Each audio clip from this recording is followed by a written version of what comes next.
Hello food lovers, welcome to Maitri's kitchen. ఈరోజు నేను మన రెసిపీలో సేమియా పాయసం ఎలా ప్రిపేర్ చేసుకోవాలో చూపిస్తాను. సేమియా పాయసం చల్లారిన తర్వాత కూడా చిక్కపడకుండా ఇదే విధంగా ఉండేలాగా ఎలా ప్రిపేర్ చేసుకోవాలో నేనైతే ఈ వీడియోలో చూపిస్తాను. వీడియోని ఎక్కడా కూడా స్కిప్ చేయకుండా ఎండింగ్ వరకు చూడండి. అప్పుడే మీకు ఎలా ప్రిపేర్ చేసుకోవాలో పర్ఫెక్ట్‌గా అర్థమవుతుంది. ఓకే. మనం ఇప్పుడు ఎలా ప్రిపేర్ చేయాలో చూసేద్దాం. ఫస్ట్ స్టవ్ మీద ఒక పాన్ పెట్టుకొని, పాన్ వేడెక్కిన తరువాత 1 టేబుల్ స్పూన్ నెయ్యి వేసుకోవాలి.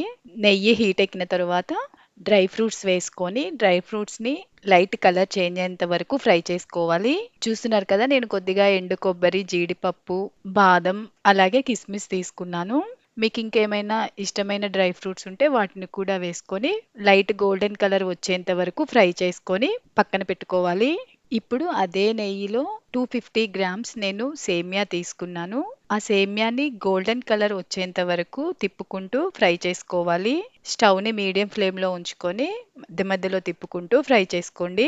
ఈ విధంగా కలర్ చేంజ్ అయిన తర్వాత నేనిక్కడ 1 గ్లాస్ వాటర్ యాడ్ చేస్తున్నాను. ఇదే గ్లాస్‌తో సేమియా తీసుకున్నాను. ఇప్పుడు మొత్తం ఒకసారి మంచిగా తిప్పుకొని 4-5 మినిట్స్ వరకు సేమియాని కుక్ చేసుకోవాలి. వాటర్ కంపల్సరీగా పోసుకోవాలండి. వాటర్ కాకుండా మీరు డైరెక్ట్‌గా మొత్తం పాలతో చేసినట్లయితే మీకు సేమియా అనేది ఖచ్చితంగా చిక్కపడుతుంది. సో, మీరు ఏ కప్పుతో అయితే సేమియా తీసుకున్నారో అదే కప్పుతో 1 కప్ వాటర్ తీసుకోవాలి. 1 కప్ వరకైనా పోసుకోవచ్చు, పర్వాలేదు. ఒకసారి సేమియా ఉడికిందా లేదా చెక్ చేసుకొని, ఉడికిన తరువాత నేను ఏ గ్లాస్‌తో సేమియా తీసుకున్నానో అదే గ్లాస్‌తోని 2 గ్లాసెస్ మిల్క్ తీసుకున్నాను. ఈ మిల్క్ నేను ఆల్రెడీ కాగబెట్టుకొని పక్కన పెట్టుకున్నాను. అలాగే సేమియా పాయసంలో సేమియా మొత్తం కూడా మిల్క్‌లో మునిగిపోయి పైకి బాగా మిల్క్ కనపడాలి అనుకుంటే మీరింకొక 1 ఆర్ 1 గ్లాస్ వరకు మిల్క్ యాడ్ చేసుకోవచ్చు. అలాగే షుగర్ నేనిక్కడ 100 గ్రామ్స్ వేసుకుంటున్నాను. మీకు కావాలనుకుంటే 150 గ్రామ్స్ వరకు వేసుకోవచ్చు షుగర్ ఎక్కువ తినేవాళ్ళు. నేను తీసుకున్న 250 గ్రామ్స్ సేమియాకి 100 గ్రామ్స్ షుగర్ వేసుకున్నాను.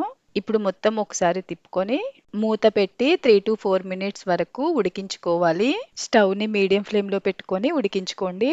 ఎక్కువ సేపు ఉడికించుకోవద్దు. మనం ఆల్రెడీ వేడి చేసిన పాలని పోసుకున్నాం కాబట్టి 3 మినిట్స్ తర్వాత మనం ఒకసారి మూత తీసి చూద్దాము. ఇప్పుడు ఇందులో మనం 2 యాలుకలు వేసుకొని 1 మినిట్ వరకు మంటని లో ఫ్లేమ్‌లో ఉంచుకొని కుక్ చేసుకోండి. చూస్తున్నారు కదండీ సేమియా పాయసం ఎలా ప్రిపేర్ చేయాలో. నేను చెప్పిన విధంగా ట్రై చేయండి. మీకు సేమియా పాయసం చల్లారిన తర్వాత కూడా చిక్కపడకుండా ఉంటుంది. మీరు తప్పనిసరిగా ట్రై చేసి మీ ఫీడ్‌బ్యాక్‌ని నా కామెంట్ సెక్షన్‌లో తెలియచేయండి.